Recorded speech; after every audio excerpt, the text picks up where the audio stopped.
सीतानाथ समारंभाम् रामानन्दार्य मध्यमाम् अस्मदाचार्यपर्यन्ताम्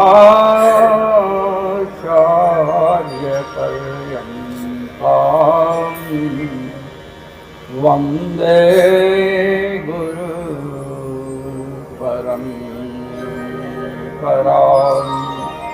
वन्दे गुरु परम्पराम्। कथा के आरंभ में आप देखते हैं कि ये जो ब्रह्मचारी बटुक हैं ये पुरुष सूक्त का पाठ करते हैं, प्रतिदिन करते हैं ना। पुरुष सूक्त में पुरुष की महिमा का वर्णन है, और पुरुष का मतलब पुरुष और स्त्री मत समझ लेना। पुरुष का अर्थ है परमात्मा। ये जो अपना शरीर है ना, इसमें 9 द्वार हैं महाराज। पुरंजनोपाख्यान में मैंने इस विषय को सुस्पष्ट किया था। नवद्वारे पुरे देही, ये जो अपने लोगों का शरीर है इसमें 9 द्वार हैं। 2, 4, 6, 7 और मल द्वार और मूत्र द्वार, 9 द्वार। तो 9 द्वार का जो पुर है, शरीर है, इसमें जो शयन करते हैं पुरी सेते इति पुरुषः। नवद्वारात्मक जो पुर है, नगर है, इसमें जो शयन करते हैं। और कौन शयन करते हैं? तो भगवान शयन करते हैं। ईश्वरः सर्वभूतानां हृदय से अर्जुन तिष्ठति। भगवान ने कहा कि ईश्वर जो है हृदय में रहते हैं। तो हृदय कहाँ है महाराज? आपसे कोई पूछे कहाँ रहते? कि बिरारी गांव में रहते हैं। फिर पूछेगा बिरारी गांव में कहाँ रहते हैं? आरंभ में कि अंत में कि मध्य में? तो आपका जहां घर हो आप कहेंगे हम तो मध्य में हैं। ऐसे ही भगवान इस नवद्वारात्मक पुर में शरीर में रहते हैं। कहाँ रहते हैं? तो हृदय में। भगवान ने स्वयं कहा हृदयवारे अयम आत्मा प्रतिष्ठिता। वेदांत उद्घोष करते हैं उपनिषदें कि हृदय में भगवान रहते हैं। तो हृदय में अर्थात इस पुर में निवास करने के कारण भगवान को क्या कहते हैं? पुरुष। जीव को भी पुरुष कहा गया है, किंतु भगवान पुरुषोत्तम है। ऐसे भगवान के स्वरूप का वर्णन करने वाला है पुरुष सूक्त। अब इसमें जो पहला मंत्र है उसमें भगवान के स्वरूप का वर्णन किया गया है। सहस्रशीरेखा पुरुषा सहस्राक्षः सहस्रपात् सभूमिगुं सर्वतः स्पृत्वा त्यतिष्ठद्दशाङ्गुलम्।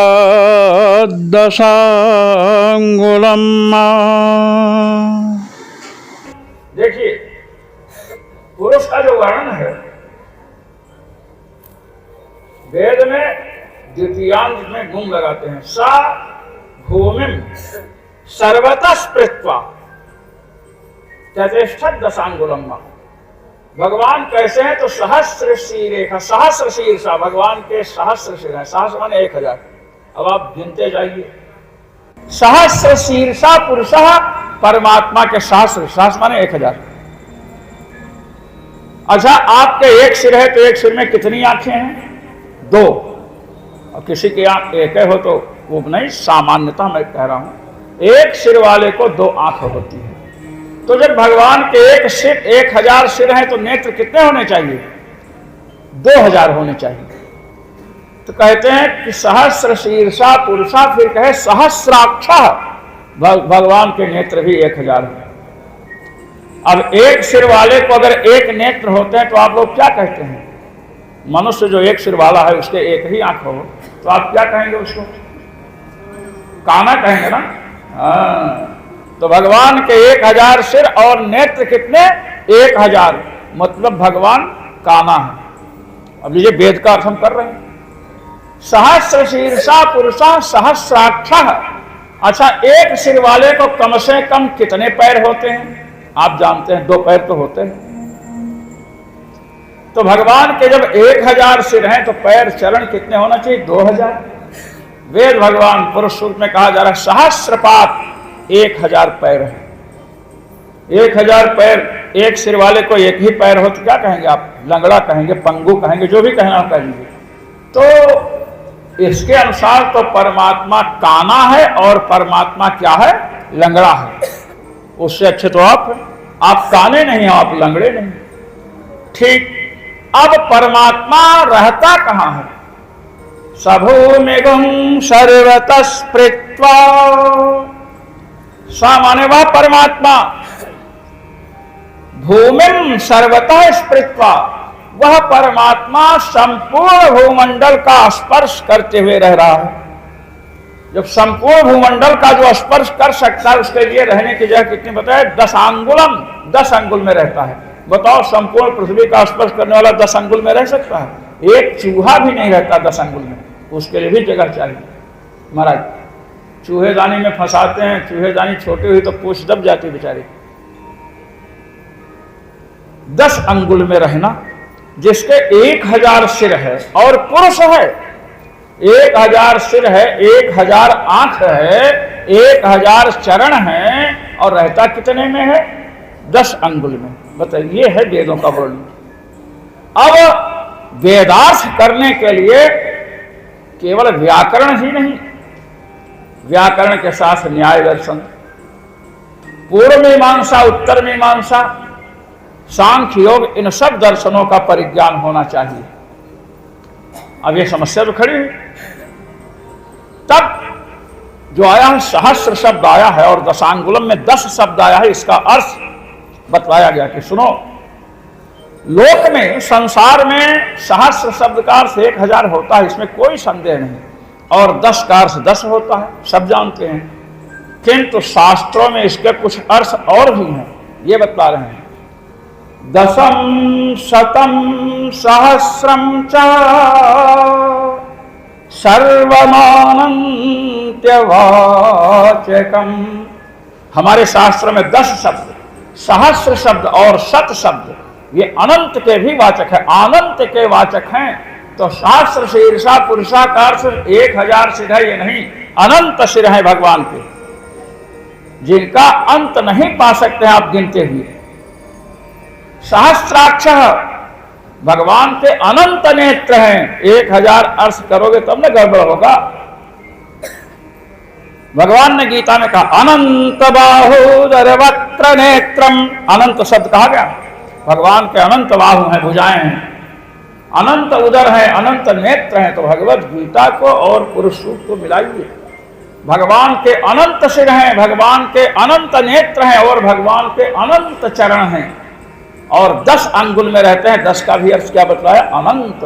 अनंत अंगुल में भगवान व्याप्त है। ये है ऐसा गंभीर रहस्य अपने गर्भ में जो छिपा रखा है, उस पुरुष सूक्त का पाठ ये ब्रह्मचारी करते हैं। क्या आप सुनिए। तो महाराज, हमने सोचा पुरुष सूक्त के विषय में, पुरुष सूक्त के विषय में मैं जब बाल्यावस्था में था, पढ़ता था, इन्हीं लोगों जैसे था, इनसे कुछ बड़ा रहा होगा। तो महाराज एक विद्वान ने पुरुष सूक्त यही इसी का अर्थ पूछा, पहले श्लोक का, कहा इस श्लोक का अर्थ कोई कर सकता है? अच्छा, मैं पहले से ही पिपठिसु था, जिज्ञासु था, तो नई नई वस्तुएं सीखने की इच्छा थी, तो मैं पढ़ रखा था, तो मैंने धड़ाक से उत्तर दिया, तो बड़े प्रसन्न हुए। अयोध्या की बात है, उनका नाम श्री ब्रह्मानंद त्रिपाठी जी था, उनको कोटि कोटि नमन है। बाद में हम उनसे कुछ दिन पढ़े। महाराज, हमने ऐसे गुरुजनों से पढ़ा है काशी में, जो काशी के सबसे श्रेष्ठ विद्वान माने जाते थे, उनके पास हम लोग पढ़ने जाते थे। और काशी का सर्वश्रेष्ठ विद्वान का मतलब विश्व का सर्वश्रेष्ठ विद्वान। न्याय व्याकरण वेदांत ऐसे महापुरुषों के चरणों में बैठ कर पढ़े। इसलिए हम लोग किसी से भय नहीं लगता है। विद्वानों में विद्वान लोग सम्मान देते हैं, समझते हैं, चर्चा करते हैं कि कहाँ पर यहाँ पर क्या होना चाहिए। आज आपने कल रुक्मिणी जी के विवाह की चर्चा की, सुनी। अच्छा, हमने एक दिन बताया था कि प्रेम पत्र लिखने वाली विश्व की पहली महिला कौन है? श्री रुक्मिणी जी। मैंने उस दिन ये भी बताया था कि ये रुक्मिणी जी प्रेम पत्र अपने प्रियतम को प्रस्तुत करती हैं, प्रेषित करती हैं, और आप रुक्मिणी जी की पूजा करते हैं, मंदिर में जाते हैं, रुक्मिणी जी को आप शीश झुकाते हैं। यदि आज की कोई बालिका प्रेम पत्र देती है तो उसके प्रति दुर्व्यवहार क्यों करते हैं, ये मैंने पहले कहा था और कहा था आगे बतलाऊंगा। कहा था ना? हाँ, रुक्मिणी जी ने प्रेम पत्र दिया, वो उचित था कि अनुचित? कोई भी बच्ची किसी को प्रेम पत्र देती है, किसी को दूसरे को देगी नहीं, तो महाराज वो उचित है कि अनुचित? रुक्मिणी जी का प्रेम पत्र उचित है, इस पर ऋषि लोग कह रहे हैं। उन्होंने अपनी इच्छा से विवाह किया शिशुपाल उनसे, भगवान श्री कृष्ण से। माता पिता शिशुपाल से चाहते हैं, और बालिका पुत्री किससे चाहती है विवाह करना? भगवान श्री कृष्ण से। कहते हैं कि कन्या अपनी इच्छा से विवाह कर सकती है। ये सुन लीजिए, ये भागवत शास्त्र है। कन्या अपनी इच्छा से पति का वर्ण कर सकती है, वर का चयन कर सकती है। किस समय? जिस समय माता पिता भाई बंधु कन्या का विवाह किसी अयोग्य व्यक्ति के साथ कराना चाहते हैं। रुक्मिणी जी के योग्य भगवान श्री कृष्ण हैं, और इनका भाई रुक्मी अपने राज्य की सीमा का विस्तार करने के लिए शिशुपाल से विवाह कराना चाहता है। बताइए, कन्या है, अब कन्या को अपने राज्य की सीमा बढ़ाने में उपयोग करना चाहते हो, ये कहाँ कन्या है? अयोग्य से विवाह करा रहे हैं। तो वर्तंत ऋषि ने निर्णय दिया, अयोग्यम दातुमुद्युक्ते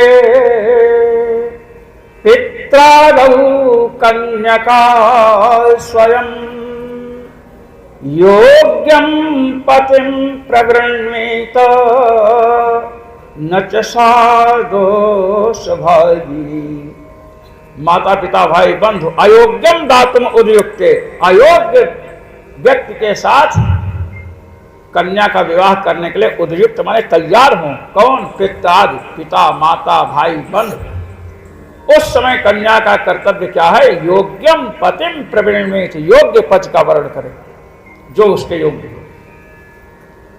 ऐसा करने से माता पिता के विरुद्ध गई तो दोष नहीं लगेगा? नहीं लगेगा दोष। कहते हैं न च सा दोष भागी। जब माता पिता ही अयोग्य को देना चाहते हैं, कन्या का विवाह अयोग्य के साथ करना चाहते हैं, उस समय कन्या योग्य पति का चयन कर सकती है। अब प्रश्न ये है कि योग्य है जिसको प्रेम पत्र दे रही है या जिसका वर्ण किया वो योग्य है कि अयोग्य है, इसका निर्णय कैसे हो? मन लग गया भैंस से तो परी क्या चीज है, एक कहावत है। एक भैंस जा रही थी और सुंदर श्रृंगार करके सज धज करके 9 बहुएं जा रही थी। एक भैंसा बैठा था, भैंसा। तो भैंसे से किसी ने पूछा कि भैंसा भाई ये बताओ कि ये जो जा रही हैं यहाँ रास्ते में, इनमें सबसे सुंदर कौन आपको लग रही है? भैंस भी थी और ये मनुष्यों की स्त्रियां भी थी, 16, 17, 18 साल की।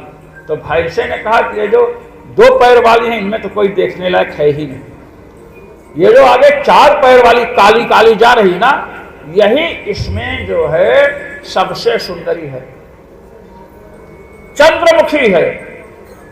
तब उस व्यक्ति ने कहा कि देखो, स्वगणे परमा प्रीति सर्वेषां प्राणिनामिह महिषा किं न पश्यन्ते चंद्रवन महिषी मुखम। कहते जितने प्राणी संसार में हैं, अपने सजातीय जो हों, अपने वर्ग के हों, चाहे गुण से मिलते हों। गांजा पीने वाला आदमी जो है उसको गंजेड़ी प्रिय होगा, जो गांजा नहीं पीता वो नहीं। और जो बीड़ी पीते हैं, सिगरेट पीते हैं, उनको गंजेड़ी नहीं पसंद है, उनको बीड़ी सिगरेट वाला। बीड़ी पीने वाले बड़े दुष्ट होते हैं महाराज। एक हम बाल्यावस्था में एक बीड़ी वाले ने कहा कि मैं आंख से धुआं निकालूंगा। मैंने कहा निकालो देखते हैं। कहा आंख पर दृष्टिपात रखिए, थोड़ा धुआं निकलता, मैं देखता रहा ऐसे।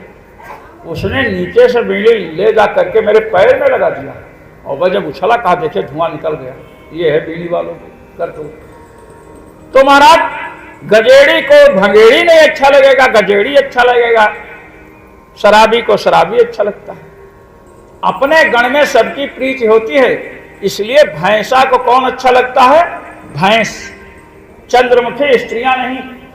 ऐसे ही कन्या रुक्मिणी जी का दृष्टांत दे करके किसी को प्रेम पत्र दी या किसी का पत्र रूप में वर्ण कर रखी है, तो ये कैसे निर्णय हो? कन्या तो कहेगी ही कि अच्छे हैं।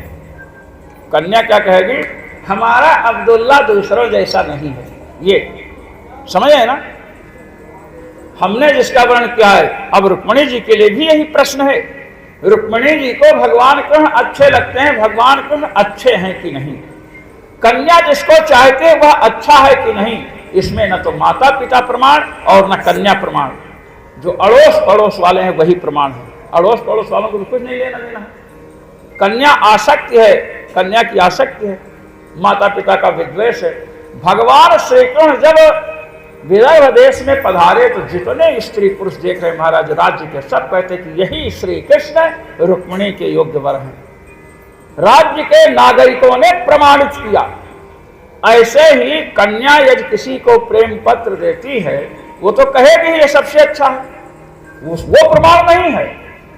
माता पिता यदि विरोध कर रहे हैं किसी कारणवश, तो माता पिता भी प्रमाण नहीं है। वैसे माता पिता अभी अपनी कन्या का अहित नहीं चाहते हैं। रुक्मी जैसे सब थोड़े हो जाएंगे।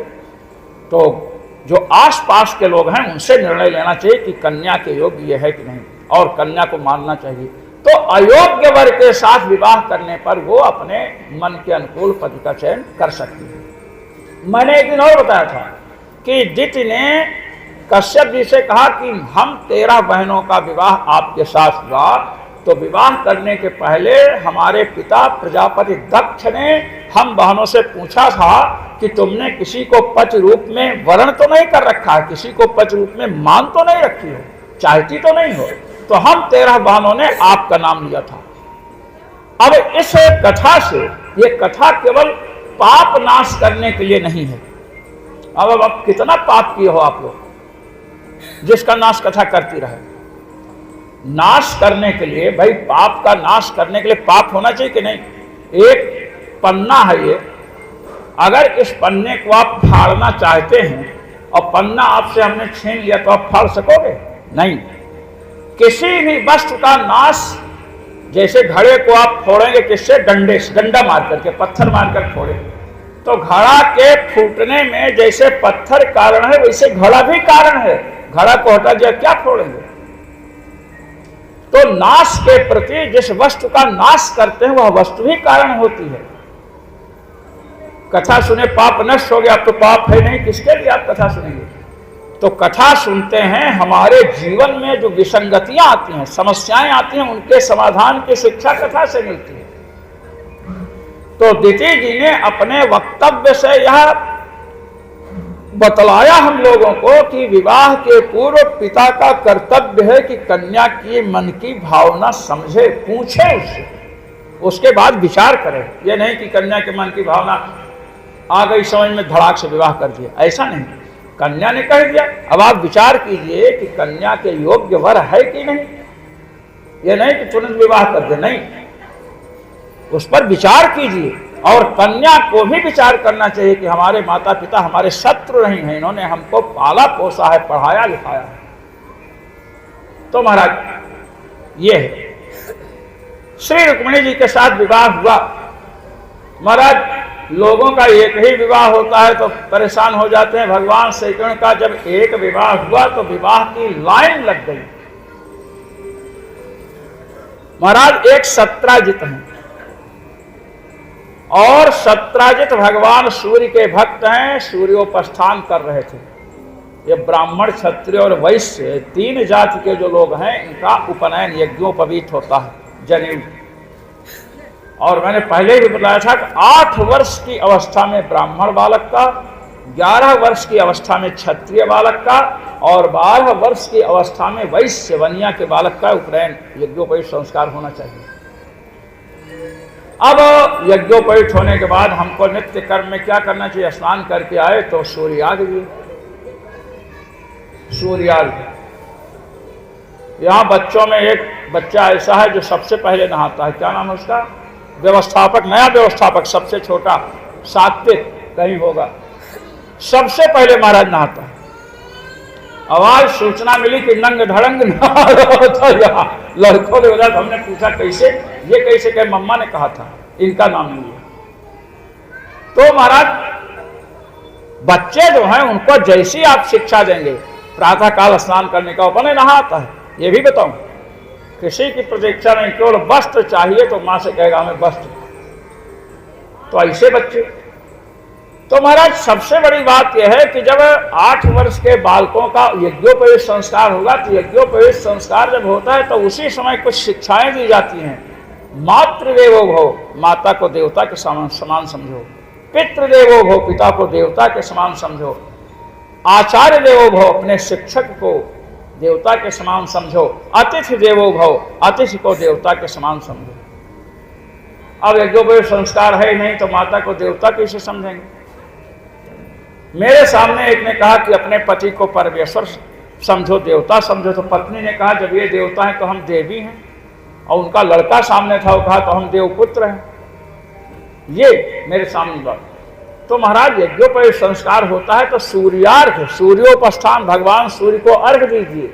भगवान सूर्य को अर्घ्य देते समय उनकी जो रश्मियां हैं, किरणें हैं, जब जल की धारा के साथ उनका संपर्क होता है और अपने ऊपर पड़ती हैं तो अनेक प्रकार के कीटाणुओं को नष्ट करने की क्षमता शरीर में आती है। फिर गायत्री जप। तो महाराज सत्राजित सूर्यार्घ्य दे रहे थे और सूर्यार्घ्य दिए, भगवान सूर्य का ध्यान किए तो महाराज भगवान सूर्य उनके समक्ष प्रकट हुए। मैंने बतलाया था कि जितने ग्रह हैं, पृथ्वी इत्यादि हैं, इनके एक अधिष्ठात्री देवता होते हैं। सूर्यमंडल के अधिष्ठात्री देवता भगवान सूर्य प्रकट हुए तो सत्राजित ने प्रणाम किया, पूछा आप कौन है? कहे मैं सूर्य हूँ। कि महाराज आपकी आंख, नाक, कान कुछ दिख ही नहीं रहा, केवल प्रकाश पुंज। तो उन्होंने अपने गले से एक मणि जो पहन रखे थे, समंतक मणि, उसको उठा करके अलग रख दिया, फिर दिखने लगे। सत्राजित का मन उस मणि पर जो है महाराज लुब्ध हो गया, मोहित हो गया। सूर्य भगवान ने कहा मैं आया हूं, कुछ मांगो। तो कहिए मणि हमको दे दीजिए। मणि भगवान सूर्य ने दे दी। अब मणि को पहन करके उग्रसेन जी की सभा में पधारी। दूर से आ रहे हैं, इतना विलक्षण तेज है। किसी ने कहा सूर्य भगवान आ रहे हैं, कोई कहता नारद जी आ रहे हैं, कोई कहता सनकादिक आ रहे हैं। भगवान श्री कृष्ण ने कहा कि ये सत्राजित हैं, आइए। भगवान श्री कृष्ण ने सत्राजित से कहा कि देखिए आपके पास जो मणि है ये अद्भुत है, और अद्भुत जो विलक्षण जो रत्न है उन पर राजाओं का अधिकार होता है, आप राजकोष में जमा कर दीजिए। तो महाराज नहीं माने, नहीं मैं नहीं जमा करूंगा। एक दिन शिकार खेलने के लिए इनका भाई गया, प्रसेन नाम है, प्रसेन।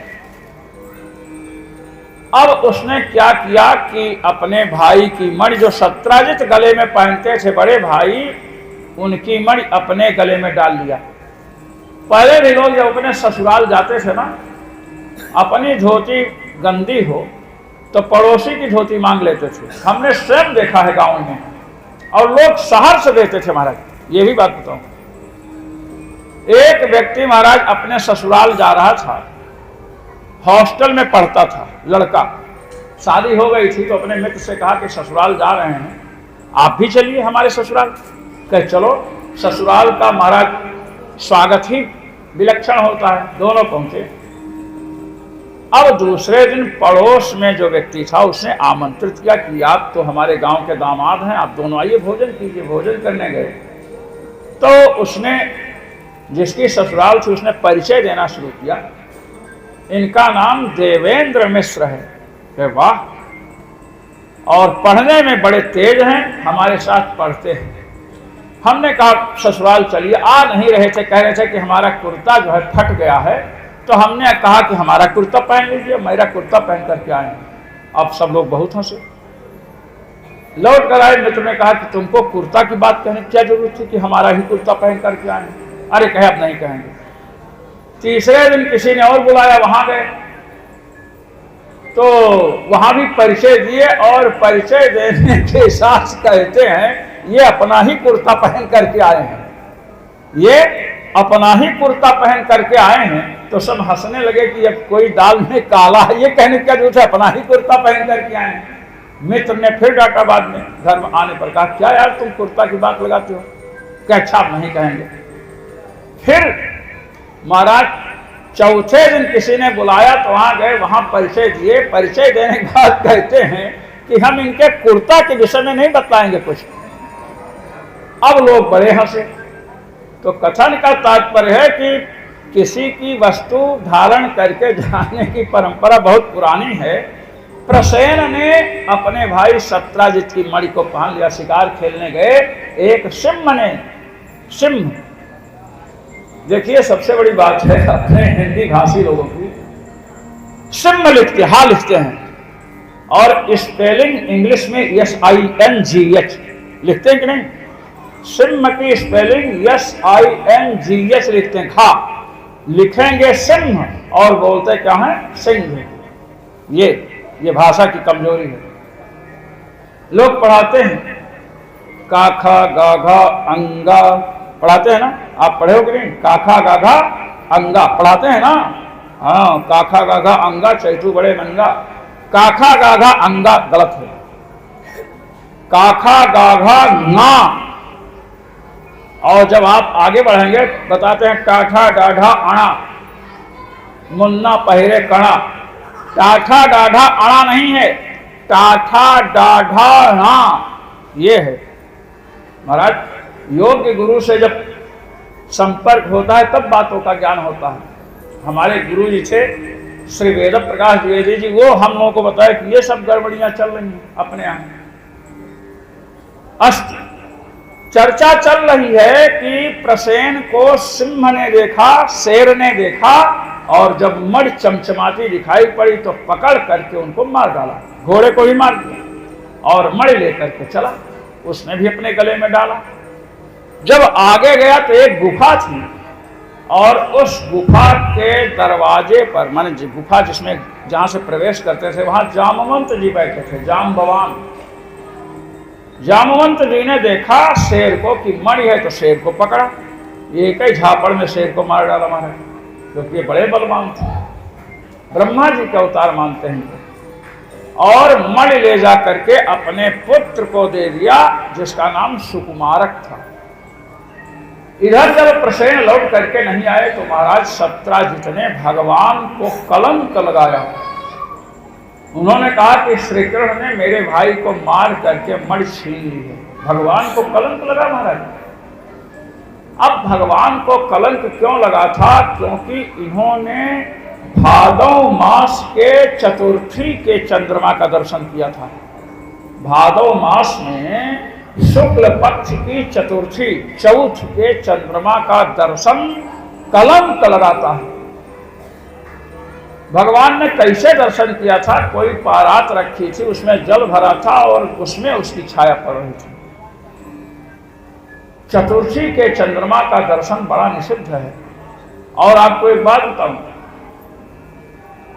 प्रतिदिन आप घर में रहते हैं, छत पर नहीं जाते हैं, और चतुर्थी का चंद्रमा जब होगा तो पता नहीं मन में क्यों बात आएगी, चलो घूम लें और चतुर्थी के चंद्रमा दिख जाएंगे। हम लोगों के साथ ऐसा हुआ, महीनों छत पर नहीं गए, और चतुर्थी का चंद्रमा जिस दिन था उस दिन हमने कहा चलो छत पर चलते हैं, थोड़ा हवा लेते हैं, और गए। जब चंद्रमा दिखा तो एक महात्मा ने कहा अरे आज आ गए, ये तो चतुर्थी का चंद्रमा है, भादो महीना चल रहा है शुरू पक्ष। तो चतुर्थी के चंद्र से जब उसका दर्शन हो तो कलंक लगता है। अच्छा, कलंक लगता क्यों है? तो एक चर्चा शास्त्रों में आई है, मैंने पढ़ाया है इस विषय को। महाराज भगवान श्री कृष्ण जो है भादव मास के शुक्ल पक्ष की चतुर्थी को अवतार लिए। हमारे देवी देवता महाराज हनुमान जी का अवतार कार्तिक मास में भी है और चैत्र में भी है। अवतार लिया और बड़ी पूजा हुई, लड्डू का भोग लगाए। गणेश जी को लड्डू का भोग देखते ना, गणेश जी के पास लड्डू रखते हैं। मोदक प्रिय मुद मंगल दाता, मोदक नाम है लड्डू का। गणेश जी बड़े बुद्धिमान देवता है। लड्डू उनके रहता है, पेट बड़ा है, लंबोदर। अब गणेश जी ने सोचा कि अगर इतना लड्डू खाएंगे तो शुगर उगर हो जाएगी, शुगर लीवर खराब हो सकता है। तो गणेश जी ने जामुन हाथ में रखी। गणेश जी ने कपित्थ जम्बो फल चारु भक्षण, जब गणेश जी की स्तुति करते ना, गजाननं भूत गणाधिसेवितम् कपित्थ जम्बो फल चारु भक्षण। देखिए गणेश जी की वंदना में कपित्थ, कपित्थ कैथा क्या कहते हैं, कत्था, कत्था जानते हैं ना, पान में डालते हैं। कत्था जब मुंह में छाला पड़ता है तो उसको दूर करने के लिए कत्थे का प्रयोग है। गणेश जी ने सोचा कि लड्डू मुझे भोग लगाते हैं, मोदक बहुत अच्छा लगता है, इससे शुगर भी हो सकती है और लीवर खराब हो सकता है और मुंह में छाले पड़ सकते हैं, इसलिए इतने बुद्धिमान देवता हैं, जामुन और कत्था दोनों साथ में रखा। शुगर के लिए रामबाण क्या है, जामुन, और छाले के लिए रामबाण क्या है, कत्था। ये देखिए गणेश जी, इसीलिए कहा विद्या वारिस बुद्धि विधाता। तो महाराज श्री जाम्बवान ने शेर को मार करके मणि ले ली और किसको दे दिया, सुकुमारक को। इधर भगवान को कलंक लगा क्योंकि उन्होंने चंद्रमा को देखा था। भगवान गणेश ने चंद्रमा को शाप दिया है। भादव मास के शुक्ल पक्ष की चतुर्थी को गणेश जी का प्राकट्य हुआ, पूजा हुई, गणेश जी पदार्पण किए कहीं, और महाराज ये वर्षा हुई थी, गणेश जी फिसल करके गिर पड़े। वैसे देवताओं का स्पर्श पृथ्वी से नहीं होता है, ये बात ध्यान दीजिए। देवताओं की न तो परछाई न तो छाया होती है, जैसे अपने लोगों की छाया पड़ती है, देवताओं की छाया नहीं होती है, और देवता पृथ्वी का स्पर्श भी नहीं करते हैं। अगर वो चाहें तो स्पर्श कर सकते हैं। तो महाराज गणेश जी मौज मस्ती कर रहे थे और गिर पड़े, तो ऊपर से किसी ने हंसा, देखे चंद्रमा है, तो साफ दिया कि जब कोई गिरता है तो उसको उठाना चाहिए। अच्छा, जिसका मोटा पेट है, बड़ा पेट है, उसको उठने में भी समस्या होती है। साफ दिया कि आज चतुर्थी के दिन, चतुर्थी तिथि को, भादव मास के शुक्ल पक्ष की चतुर्थी को जो आपको देखेगा उसको कलंक लगेगा, चंद्रमा शापित होगा। अच्छा, चतुर्थी के चंद्रमा का दर्शन अगर हो जाए तो क्या करें, हो ही जाता है। तो कहते हैं चतुर्थी के चंद्रमा का दर्शन हो जाए तो चंद्र दर्शन जन्य कलंक से बचने के लिए हमें ये जो कथा चल रही ना, समंतक मणि वाली, ये कथा सुननी चाहिए। इस कथा को सुने तो महाराज कलंक नहीं लगता है। कहे कि मान लीजिए कोई विद्वान नहीं मिला, भाई कथा सुनाएंगे, विद्वान होना चाहिए, समय चाहिए, नहीं मिला तो कहे कि एक मंत्र है, उस मंत्र का 21 बार जप करो तो चंद्रमा के दर्शन से जन्य जो कलंक है उससे बच जाए। क्या मंत्र है?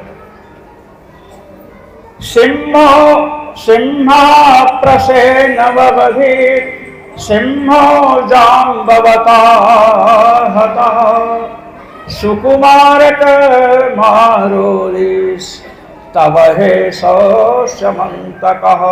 ये मंत्र 21 बार जपा जाए तो चंद्रमा के दर्शन से जो कलंक लगने वाला है वो नहीं लगेगा। ये बच्चे जो हल्ला बचा रहे, बच्चों को चुप रखिए, बच्चों को चुप शांत रखिए। कम से कम अपने पास के लोगों को शांत रखना सीखो। बच्चों को नहीं शांत कर सकते हो, बच्चों को नहीं समझा सकते हो तो अपने पति को कैसे समझाएंगी महिलाएं? हाँ, जो अपने बच्चे को कंट्रोल नहीं कर सकते वो पति को कंट्रोल नहीं कर सकती है, और जिसने बच्चे को अपने वश में रखा है समझो उसका पति उसके वश में है, क्योंकि बच्चों जितना उधम पति नहीं मचा सकता। भाई ये सत्य है, बच्चे तो कुछ भी कर सकते हैं महाराज। हाँ, तो बच्चों को, अच्छा बच्चे समझदार होते हैं, इनको अगर आप समझाएंगे तो ये समझेंगे। तो महाराज ये मंत्र 21 बार जपिए तो आपको चंद्रमा के दर्शन से जो कलंक लगने वाला वो नहीं लगेगा। कहे महाराज ये भी न कर सके, हम पढ़े नहीं है संस्कृत। कहते हैं यदि आप भादो मास के शुक्ल पक्ष की द्वितीया के चंद्रमा का दर्शन कर रखा है तो चतुर्थी का चंद्र आपका कुछ नहीं बिगाड़ सकता है। कहे मान लीजिए चतुर्थी के चंद्रमा को तो हमने देखा और द्वितीया के चंद्रमा का दर्शन हमने नहीं किया है, हमें ये मंत्र भी नहीं आता है और कथा सुनाने वाले भी हमें उपलब्ध नहीं हो सकते हैं, हमारे लिए क्या उपाय है? कहते आपके लिए भी उपाय बता रहे हैं। क्या बताइए? कहे जैसे यहाँ पर बैठे हैं ना इतने लोग कहीं बैठे हों तो उठाइए पत्थर या आधा ईंटा, समझ रहे ना? हाँ, और उसके बाद फेंक करके मारिए उन लोगों को, ऐसा फेंक करके मारिए वे सब समझें कि हम ही लोगों को मार रहा है, समझ रहे ना? किंतु वहां पत्थर या ईंटा जाना नहीं चाहिए, जाए दूसरी तरफ, मतलब उनको ये लगे कि हमको मार रहा था और जितने लोग हैं उसमें कोई आपको गाली दे दे, कोई गाली दे दे, मारने को दौड़े गाली देते हुए, समझो अब कलंक नहीं लगने वाला है। इसका निरूपण श्री वंशीधर जी ने अपनी व्याख्या में किया है। ये महाराज भगवान को कलंक लगा तो भगवान मणि को खोजने के लिए, प्रसेन को खोजने के लिए सत्राजित के अनुयायियों के साथ वन में गए और महाराज प्रसेन की लाश मिली, घोड़े का शव मिला। उन्होंने कहा तो बड़ा गड़बड़ है। महाराज जो गुफा थी उसमें उन लोगों को कहा कि तुम लोग प्रतीक्षा करना, मैं अंदर जाकर देखता हूं। अंदर गए तो लड़का मणि लेकर के खेल रहा था, सुकुमारक, जामवंत जी के पुत्र का नाम है सुकुमारक। महाराज उसने चिल्लाया कि दौड़ो, कौन आ गया? जामवंत जी आए और भगवान से महाराज युद्ध होने लगा, भयंकर युद्ध हुआ। महाराज जामवंत जी सतयुग के हैं और बूढ़े हो चुके हैं, लात मुका सब चल रहा है। 28 दिन बीत गया, दिन रात।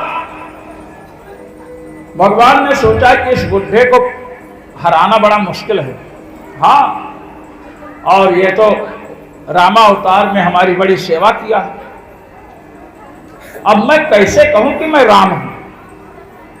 अब ये समझना नहीं चाहता है। भगवान ने उठाकर पटका और तीनों लोगों का भार लेकर के छाती पर जब बैठे तब जामवंत जी ने कहा मैं समझ गया आप कौन हैं। तो भगवान कृष्ण ने कहा क्या समझे? कहे कि अब मुझे स्मरण आ रहा है, आपके चरणों का स्पर्श जब मेरे हृदय पर हुआ मैं समझ गया कि जिनके बाण प्रहार से समुद्र व्याकुल हो गया था।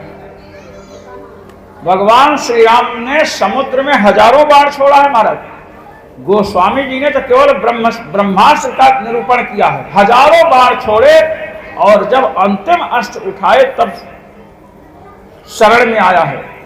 आप वही हैं जिनके बाणों से मकरालय समुद्र व्याकुल हो गया था, आप वही हैं जिनके बाणों के लगने से राक्षसों के सिर गेंद जैसे आकाश में इधर उधर उछल रहे थे।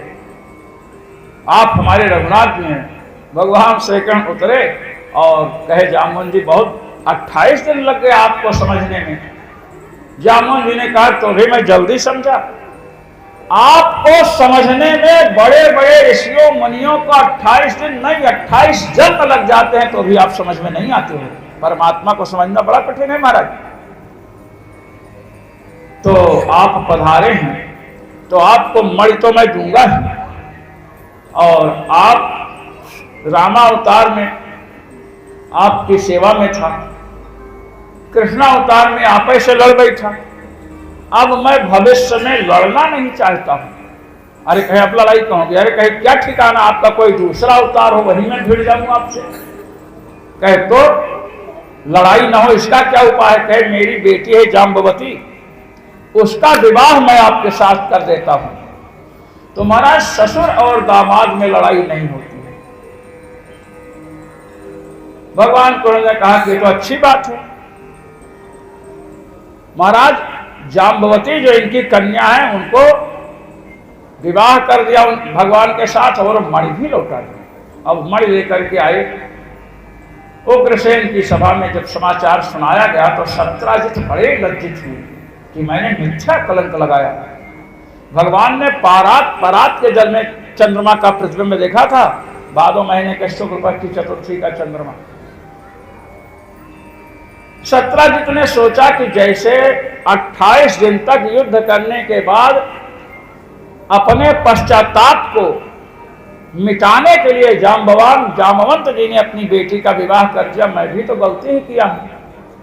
उन्होंने भी अपनी कन्या सत्यभामा का विवाह भगवान श्री कृष्ण के साथ किया और कहा कि ये मणि भी आप ये लीजिए, दहेज में मैं मणि दे रहा हूं। भगवान श्री कृष्ण ने कहा मणि मुझे नहीं चाहिए, ये मणि ही समस्त अनर्थों की जड़ है। प्रसेन मारा गया इस मणि के कारण। जामवंत जैसे भक्त से 28 दिन तक युद्ध हुआ, किसके कारण? इस मणि के कारण। ये मणि आपके पास है, बड़ी विलक्षण मणि है, स्यमंतक नाम है। स्यम माने अंधकार, स्यम अंधकारम अंतयति नाशयत इत स्यमंतकः, जो अंधकार का नाश करते हैं, इसके रहने से प्रकाश होता है। दूसरी बात, ये महाराज 160 तोला सोना प्रतिदिन देती है। जैसे लोग कहते हैं ना कि प्रतिदिन मुर्गी अंडा देती है, मुर्गी अंडा देती है ना, ऐसे ये सोना देती है। और जहां ये मणि रहती वहां अकाल नहीं पड़ता है, सूखा नहीं पड़ता महाराज। तो भगवान ने कहा मणि तो अपने पास रखो, इससे जो सोना निकले वो हमें दे दो। गाय आप अपने पास रखो, दूध हमको दे दो। ये महाराज 2 भाई थे। पिताजी जब मरे तो पिताजी के संपत्ति का बंटवारा हुआ, खेत 8-8 बीघे बट गए और भैंसें थी 4, वो भी 2-2 मिल गई। गाय एक ही थी और रजाई एक थी। पिताजी एक रजाई ओढ़ते थे। भाइयों ने कहा कि गाय कैसे बटे?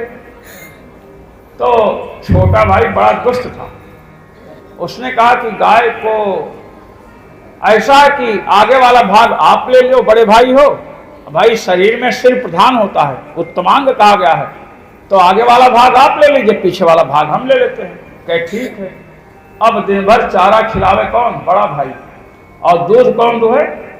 छोटा भाई। रजाई की बात आई तो छोटे भाई ने कहा रजाई एक है, तो दिन में रजाई आप अपने पास रखो, रात में रजाई हम अपने पास रखो। अब बड़ा भाई भोला भाला, उसने कहा ठीक है, दिन में खेत में काम करे, रजाई पड़ी रहे, रात में छोटा भाई ले जा करके ओढ़े। अब 2-4-10 दिन बीता। गांव वालों से कहे तो गांव वाले कहा कि अब हम दोनों भाइयों के बीच में क्यों पड़े। महाराज काशी से एक विद्वान पधारे, न्याय दर्शन के विद्वान थे।